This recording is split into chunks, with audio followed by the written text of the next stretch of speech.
Well, good afternoon, everybody. I hope you're doing well. It's been busy here on the ranch. I've been getting gardens ready. I've done, I think, like 17 beds so far, so the cooking has been a little bit less. I did try a new recipe, which was for cabbage fritters, and the first go around I followed the recipe to the T, and it wasn't very good. So I kind of revamped the recipe, and I tried it again yesterday, and I really liked it. So this is it, and this just has blended cabbage, so I just shredded it up fine, carrot, some jalapeno peppers, 4 eggs, a little bit of flour, and spices. And for spices, I added garlic powder, turmeric, some smoked paprika, salt and pepper. But it's not bland now. Cabbage doesn't have a lot of taste, and so, anyways, I think you're really, really going to like these. One of the reasons, I think if you guys remember right, I got gifted 50 pounds of cabbage, which is a lot of cabbage. Now, some of it didn't make it. It spoiled before I could get to it. But I made a lot of sauerkraut. And then, obviously, I wanted to find some new recipes for it. I added some to salads. But these fritters sounded like a good idea. And the reason is as you also may remember, I'm looking at getting more fit again. And my goal is a 30-inch waist. And I started at 35.5. I'm down to 24.5, so I've lost an inch, which is great. I'm in that safe zone. And I don't like numbers. I don't have a scale. I really get concerned that people are so wrapped around my blood pressure, my cholesterol, and my weight that they're really missing the point of being fit and healthy. And there is, though, one number that I think is very important, and that's our waist circumference. And the reason I say that is there's an actual causality seen with it. As your waist circumference goes up, there's a direct correlation and implication into death and disease. Whereas with high blood pressure, you can have high blood pressure your whole life and not be ill or die. You can have high cholesterol your whole life and not be ill or die. And what happens is we start treating symptoms of blood pressure or cholesterol, and we're not getting to the root cause. Are you missing, a nutrient in your body that helps you take care of other things, that cause the high blood pressure? Instead, we just give you a drug to bring down the high blood pressure, and we don't get to the root cause. And but with your waist circumference, it's something that everybody can get a tape measure and measure. I would not do it daily. I would not even do it weekly, but maybe once a month, take a look. You don't even have to do that. How are your clothes fitting? If they're loose, then you're heading in the right direction. If they're getting tighter, then maybe you need to take a look at what you're doing. So anyways, I've been wanting to lose weight, and one of the things that I really want to make sure of is that I'm losing fat. And particularly visceral fat, which is inside my belly, but also, these love handles, right? Well, you can do that by decreasing calories. You can do that by fasting, but you do have to be careful, especially women, that they don't fast so much that they start losing muscle mass. Because when we start losing muscle mass, that sets us up for broken hips. And I was watching one of my favorite people yesterday talk, and he said that, we often say that somebody dies of a broken hip, but really something happens before the hip breaks. There's a weakening in that hip joint to the point that it can't handle the body weight anymore, and that happens before the break happens. And and it reminds me a lot of horsemanship, and one of the reasons I love it so much is because a good horseman looks at what happens before what happens. Okay, so the horse stepped on your foot. Well, why did the horse step on your foot? Because it didn't respect your space. So if you get to what happened before what happened, respecting your space, then you're never going to get your foot stepped on. If your horse runs off with you, well, why does it do that? Well, usually it's because it's fear. or disrespectful. So why was the horse fearful? Well, because it didn't have faith in you as its partner that you were going to take care of them.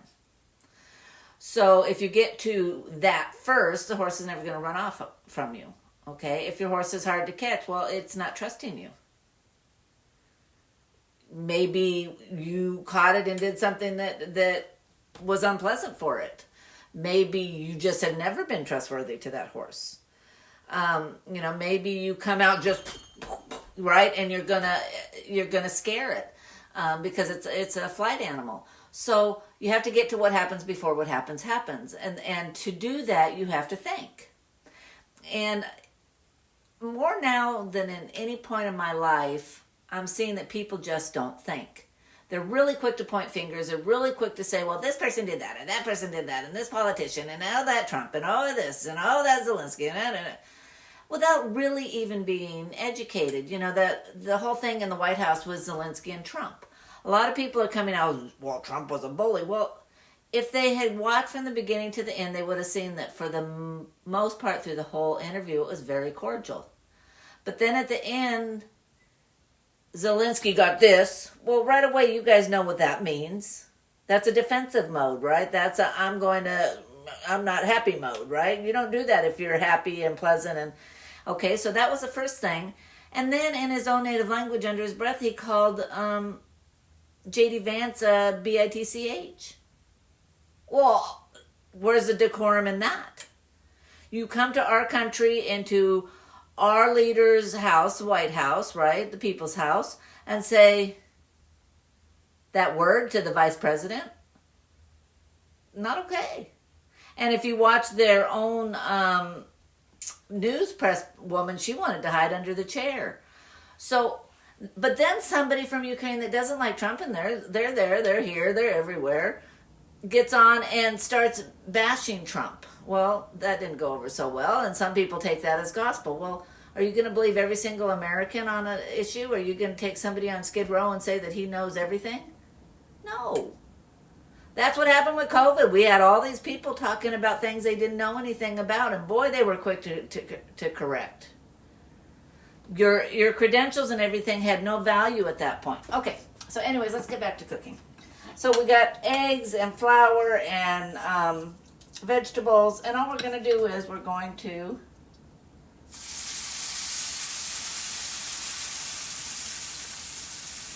and like I said, I made this yesterday and I had some and they were really good. Okay. And how many eggs and how much flour really depends on how big your eggs are. So I have little tiny eggs. They were from pullets. So I needed 4 eggs. You're probably only going to need 3. So that's going to be about 2 tablespoons of soy sauce. I'm making a dipping sauce here.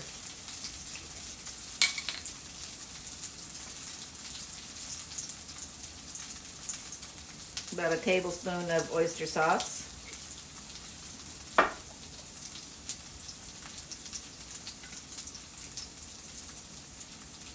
About a half tablespoon of sesame seed oil.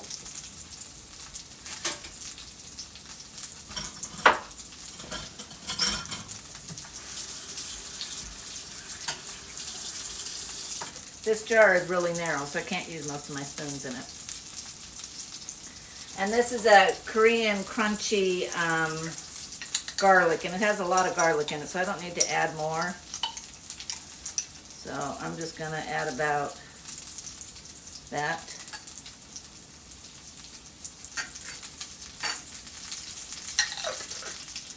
And as you know, I like spicy, so I'm going to add some sriracha. You don't have to add that if you don't like spicy, but I do. So we're just going to mix that up, and that's going to be your dipping or pouring sauce. Okay? So pretty easy. And this would be like what you get with your pot stickers if you buy them in the store.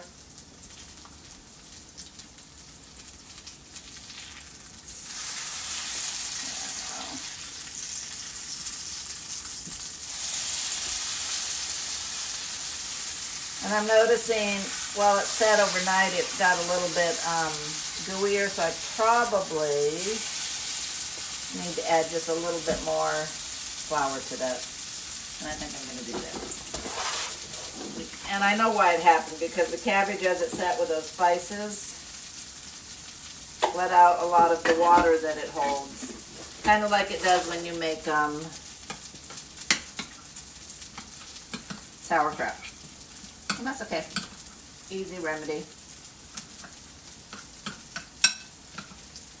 But these are super yummy. And back to what we were talking about with weight loss and managing, keeping muscle. We need to get enough protein. And most of us are not getting enough protein. The average person should be getting 1 to 2 grams of protein per pound of body weight. Okay, so that is going to be, for the average person, and I want to make sure I get this right, between 50 and 175 grams per day. And I would be on the closer to probably the 175 grams, to be honest with you. I think these numbers, you know, they're light. They don't want us eating protein. If you look at what the World Economic Forum wants, they want you eating bugs and vegetables and no meat and no egg and no milk and no anything. And so, you know, if you look at where these sources are coming from, where they're getting their funding, think is what I'm telling you to do, then you're going to realize that it doesn't make sense. And you can't build muscle if you don't have the building blocks of the protein, okay? So you need to make sure you're doing that. So the other thing is, especially for menopausal women and postmenopausal women, we need to, our bodies change, and without the estrogen, we tend to be cortisol heavy. And when we're cortisol heavy, that puts us in a state of stress all the time. And so we've talked some about the vagal nerve and how to implement the parasympathetic nervous system, things like breathing. You know, 4 counts in, hold for 6 counts, then 8 counts out. You know, we talked about gargling, really, really vigorous gargling for 30 seconds to a minute. Laughing, yawning, carotid massage, clavicle massage, ear movements here. Why? Because the vagus nerve is really close to the surface there, and so those massage movements really can help. But what's important is also, if you're trying to lose weight, if you're trying to keep cortisol down, if you're trying to keep your metabolism up, you need muscle. Muscle makes ATP, muscle makes energy. Muscle burns sugar. Muscle burns, you know, when the sugar in our circulation starts to drop and the muscles need energy, it tells the body to go get that fat reserve, okay? You're not going to burn fat, you're not going to get rid of your excess weight if you don't have enough lean muscle mass. And so the other thing is, somebody with good muscle mass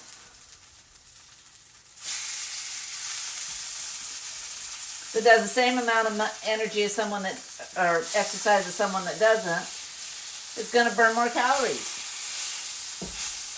And I'm not a big calorie counter. In fact, I think that's one of the stupidest things we ever did, because 1 calorie is not equal to another calorie.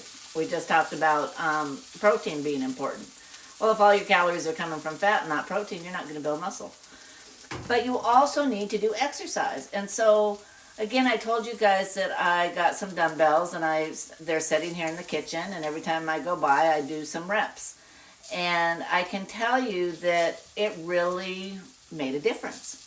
I believe walking is probably the best exercise of all. Unfortunately, we have just had really cruddy weather. We have snow again. It's just crazy.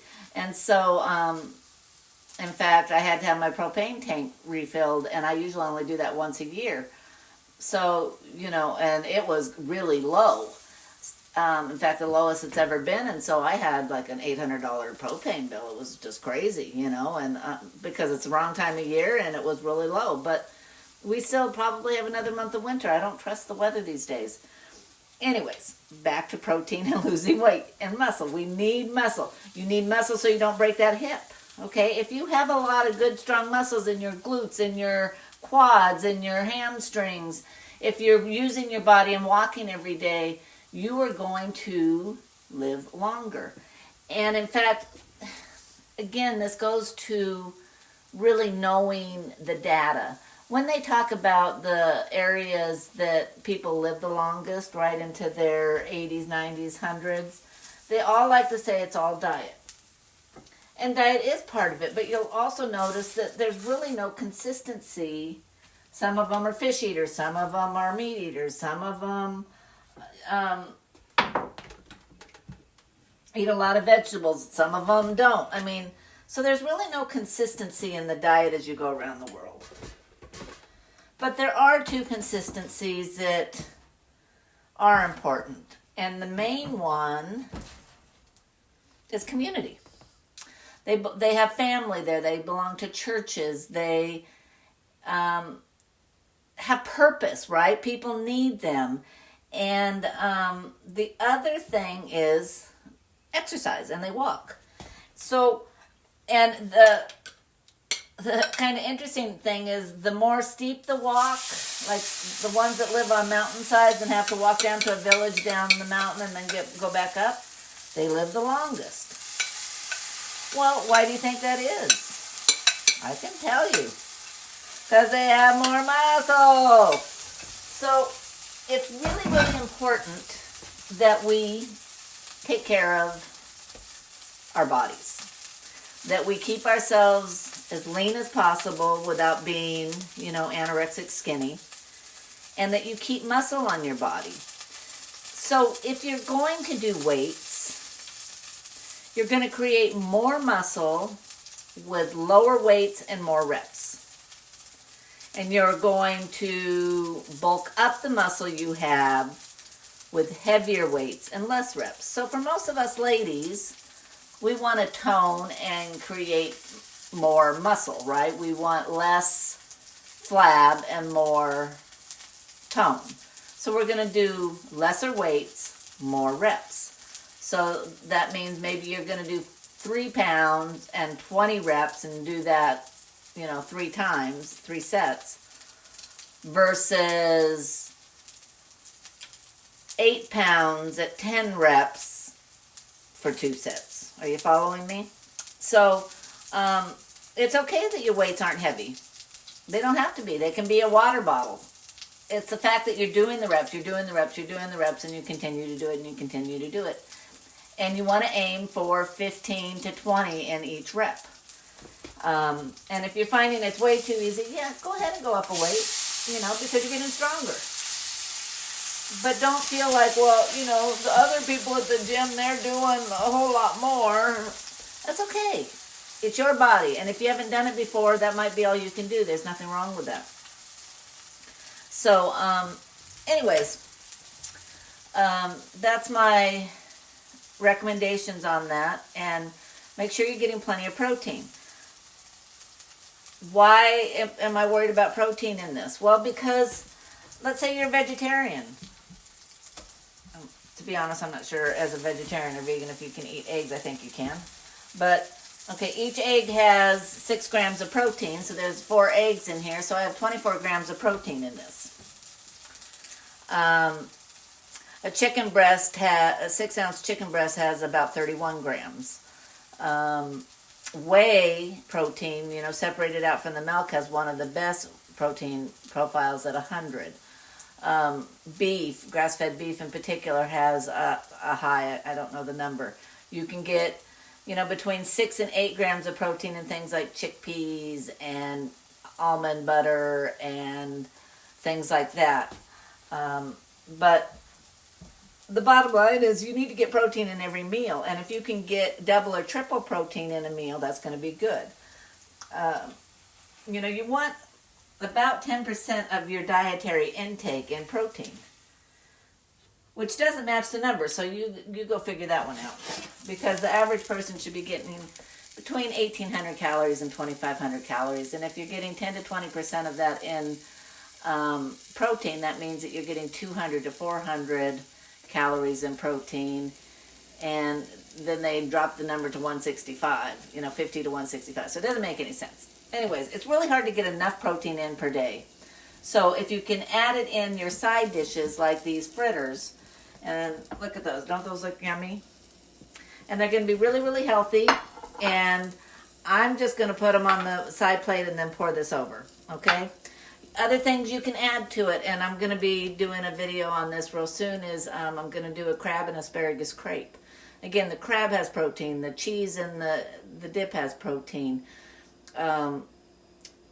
So you've got two good sources of protein in there. And then I'll probably do some kind of Mark Capone cheese on top of that. So that turn the camera off. But what I'm saying is, when you can, add some walnuts or some almonds to your salad. Get some more protein in that way. Add some cheese, some feta cheese, some actually cheddar cheese is pretty high in protein. It's like at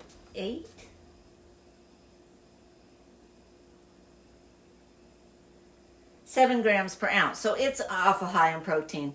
Add some things like that into your side dishes, into your vegetable dishes, so that you can get more protein. And the other thing is, you're adding fermented food. And again, that goes back to our gut. If our gut is healthy, everything else is likely to be healthy. If we have an unhealthy gut, we're very likely to have other problems. You know, thyroid hormone is not just made in the thyroid, okay? Estrogen is not just made in the ovaries. Our bodies have many places that we tend to pick up the slack and produce hormones that most people don't know that we have. And so the gut is one of those areas that feeds all of that. And the vagus nerve runs through our whole body, innervates our gut, innervates our heart, our lungs, our brain. It's a super highway that goes back and forth between all of this. So keeping it activated also makes sure that you have good communication going back and forth, that everything's functioning, that everybody's talking, so we don't get too much of one thing and not enough of another. Think of a factory, right? If the communication falls down in a factory, and there is none, there's a good chance that one area might have a machine breakdown and they're not able to make their part, but another area is just chugging along, and all of a sudden now you have 500 million fenders and you don't have any doors. So we want to keep everything working well. So taking care of that parasympathetic nervous system is really, really important. And part of that also includes exercise, which goes back to muscle, which goes back to protein. So don't leave that element out of your life, okay? And sleep. Please, please, please make sure that you're getting adequate sleep and that it's good sleep. Why do I put so much emphasis on that? Because that is the only time that your body repairs. That's the only time it goes out and it cleans out all the dead cells. It's the only time that it regenerates. Rest and digest. That's when all that happens, when we sleep. And that also happens when our parasympathetic nervous system is active, right? So we need good sleep so that our parasympathetic nervous system can work well. We need good sleep so that we don't get what they're starting to call type 3 diabetes, which is Alzheimer's, okay? And it just blows me away that people they want to care for cancer so bad, but they don't want to take care of their health. Well, we're not doing research on cancer. We're not doing research. We don't need to if we take care of ourselves. You're not going to get cancer. Or very likely, by the time you do get it, you're going to be very, very old. We are accepting childhood and young adult cancer like it's normal. It is not normal. It is not how we are designed. Our body wants to be healthy. It doesn't want to be cancerous. But we're not cleaning out the bad dead cells. We're not encouraging the growth of new cells. To do that, we need to eat well. Okay? This is all vegetables and eggs. There's nothing bad in here. There's nothing bad in here. There's not one chemical added to this. This is all God made. Everything in here. The peppers, the carrots, the cabbage, the eggs, all came from nature. They did not come from a factory. We need to stop accepting chemicals as normal. They're not normal. Do these break down into a chemical of sorts? Yes, a nutrient is a better word for it, I think. 73% of what is sold in grocery stores is not classified as food. It does not grow things or create growth. It's just junk. And you can eat it, but you're not going to get good consequences from it. So, anyways, I hope you enjoyed this. Leave a comment on how much you like it. I will be doing a few more quick videos in the future and kind of catch up. I bought some crab meat, and so I'll do some things with that. And the seed starts that we did last time are all growing. I have little baby bok choys and lettuce, and the peas are coming up, so that's exciting. And we'll also go out to the barn and take a look at that. You can see my grow tower in there, and we'll probably do some horses too. It's just been, everything I've been working on the last few days involved the tractor and loud things, and it's just hard to film with that. So I encourage you to think, look at what happens before what happens. And in politics, that means what wars happen, what treaties happen. And don't go back to 2 or 3 years. Go back 5, 10, 20, 30, 50, 100, 2,000 years, right? Because there's a reason they don't want you to know history and why they're rewriting history, because the history has the answers. So it's important, okay? And when we don't know history, we tend to repeat bad things, okay? And there's some really good scholars out there. Victor David Hansen is a wonderful scholar, and he's a salt of the earth kind of guy. He ran his own farm. He worked on tractors. He's not a lazy man. He is at Stanford, which is a very liberal school, so he sees both sides of it. He's not coming at it from just he was very heavily involved with the Mexican community there that has been here for a long time, and their views on things. So I think he's a good source, just because he's also a true scholar. I mean, I think he's written a book on just about every war out there. And he does a great deal of research for that, and he just doesn't cut the surface. He gets really deep. People like that are the ones that you want to seek out. It's just like as an apologist, C.S. Lewis is wonderful. Why? Because he was a true scholar. He didn't take things at face value. He dove in deep. On health, it's the same thing. I would look at people like Robert Lustig. He's just phenomenal. He's a pediatric endocrinologist. He has looked at studies to the nth and back. Jessie, and I can never say her last name, she's a French biochemist. She's done an incredible amount of work researching studies on glucose. She's very quirky, she's beautiful, and she really breaks things down into a simple level. She's a great source for things on insulin and glucose. I really like Dr. Harmon too. Again, he's a functional nutritionist, and he had some really bad health problems, and he went looking for an answer. And you'll find with many of the physicians, they didn't learn it in med school. Jack Kruse has a phenomenal amount of knowledge on light and its effect on the body, and he's a neurosurgeon. These aren't flakes. These are people that are professionals who have dedicated themselves, like me, years and years and years and years practicing and getting into the literature and taking care of patients and seeing results in both themselves, their family, their patients. They're the types you want to go listen to.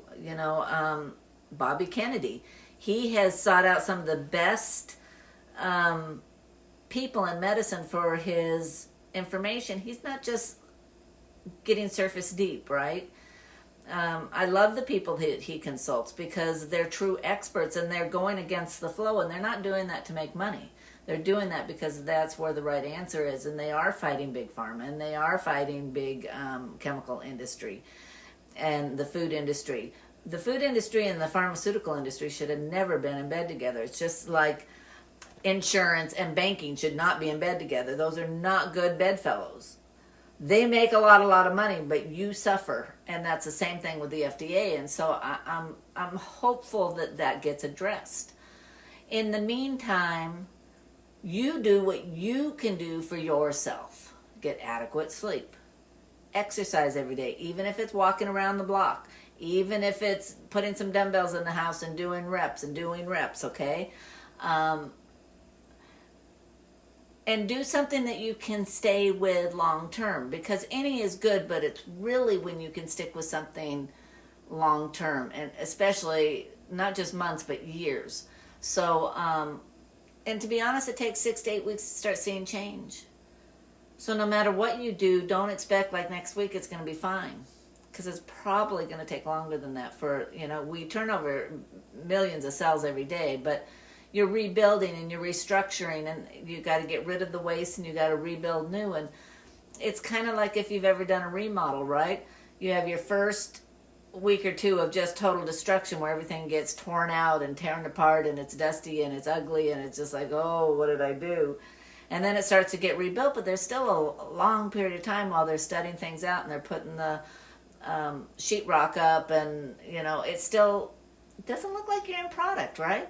And then as you're getting towards the end, that's when you start seeing, some real bones coming together, and maybe, the taping's done on the sheetrock and mudding's done and they've painted, and maybe you got new floors in, and things are like, oh, I can start to see it. Now your cabinets get put in, and, and you have the new windows in, and lighting, and it's like, wow. And then the last stage, if you watched Fixer Upper, when Joanne came in and she did all her decorating, that's when you go, oh.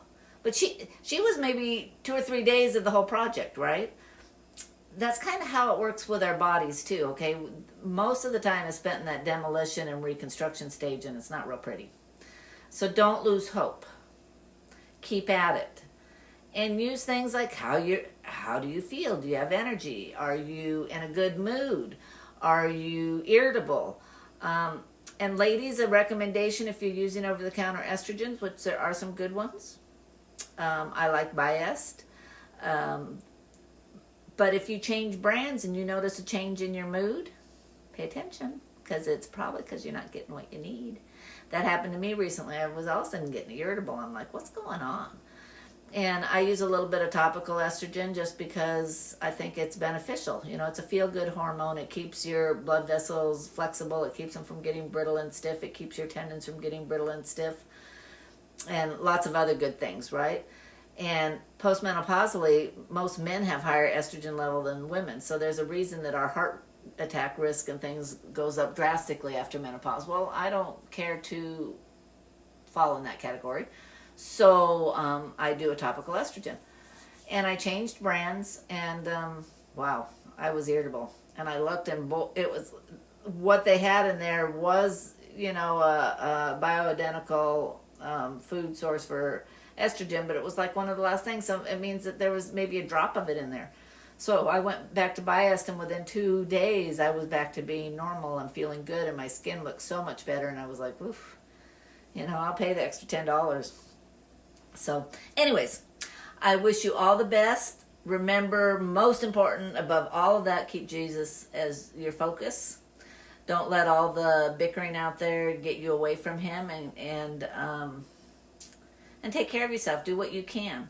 I know egg prices are going up, but it's temporary, guys. If you've ever had to tighten a budget because you overspent and your credit cards were maxed out, and you cut up the credit cards, it's painful at first. And there is discord because the person that was doing the spending wants to keep spending. It's like an addiction. And I think that's what we have in this country. We have a whole bunch of people addicted to spending your money. And they're getting cut off, and they don't like it. And yeah, there's a lot of layoffs. And hopefully the layoffs are the people at the top that cause the problems. But that also means that they're going to be spending less. So the stores are going to feel it. There's going to be an impact from it. On the good side is we're bringing a lot of factories back, and we're bringing a lot of production back. And so that means that, there's going to be building, there's going to be construction, there's going to be jobs, but there's going to be a delay in there. And so just be prepared. If you get a lot of stuff from, like coffee, I would stock up. It already has gone up like 75% in price over the last 4 years anyways. So, but stock up, because it may not be available, or it may be very, very expensive for a while. And the other thing, unfortunately, I was thinking about this when I was doing tractor work. When Biden came in office, prices just skyrocketed. Like, I got a fence estimate, and it was, I don't know what the amount was, we'll say $3,000. And then I didn't have the money, And so we decided to put it off a year. The following year, it was like 8,000 because materials had gone up, gas had gone up, shipping had gone up, everything had gone up. Well, then the price dropped back down, and it's down now. But do you think the price that they're charging to have your fence put in went down? No. So when things go up, they tend to stay up, and that's the saddest part of all. And the same thing is true with the interest rates and the housing prices, right? They kept going up and up and up, and then the interest rates went up, and so the price of a house payment has doubled or tripled, so people can't afford it, so it's not moving. The housing prices might come down, but the interest rates aren't going to come down real fast. And even when the interest rates come down, then the housing price is going to get... They're going to look for getting the max they can, is what I'm saying. And they're going to keep it there as long as they can. So just be ready. Be prepared. Don't get all in a... We need to change this thing. The only other option that I can see, if we don't tighten the belt, is we fall. We go the way of Rome. We go the way of every other country in history that got bloated. Even the dinosaurs, right? They got so big and bloated that they died. It's not a good thing. So, take care of your health so you don't need the healthcare system. Save some money on medication. Save some money on hospitalization. Save some money on broken bones by taking care of yourself. Eat good, sleep good, laugh, have fun, and have relationships, because as I said, that was probably the most critical part, purpose and relationships. And I can tell you from my own life, when I didn't have purpose, despair hit really fast. And Satan knows that. He knows we need purpose. So find it. Whether it's volunteering, whether it's helping your kids out, whether it's helping your parents out, whether it's, a job, whether it's gardening, whether it's taking care of your family, whatever your purpose is, delight in it, enjoy it, and don't lose it. And it's not uncommon as life goes on that the hat that we wore at one stage is not the hat we wear now. But make sure that there's a hat you're wearing. And if you don't know what your purpose is, go to God. He created you for a purpose. And it's for Him. Okay, we're here to serve Him. And if you can go to Him, He will tell you what to do. Okay, so I love you all. I appreciate you coming in, and have a very, very blessed day. And let me know how you enjoy them. Okay, I'll put the recipe in the description. Thanks, everybody.